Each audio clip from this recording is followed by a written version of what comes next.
How to create a CRA account online. Hey everyone, welcome back to the channel. If you've been wondering how to create a CRA account online, you're in the right place.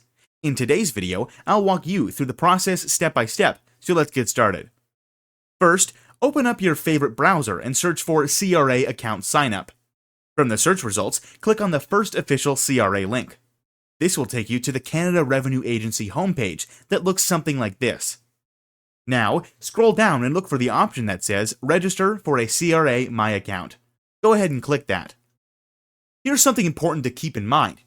You can't create a CRA account completely from scratch.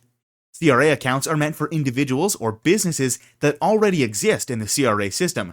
For example, those who have previously filed a tax return. So, how do you register? You'll need your social insurance number, SIN, date of birth, and details from a return you've already filed. This information is used to verify your identity and create your CRA My account. Once set up, this account lets you view your tax information, manage your benefits, and file future returns online. If you're new to Canada and haven't filed a tax return yet, you'll need to file your first return before you can register for a CRA account. And that's the basic process. If you found this video helpful, be sure to like, share, and subscribe for more helpful tutorials just like this. Thanks for watching, and I'll catch you in the next one.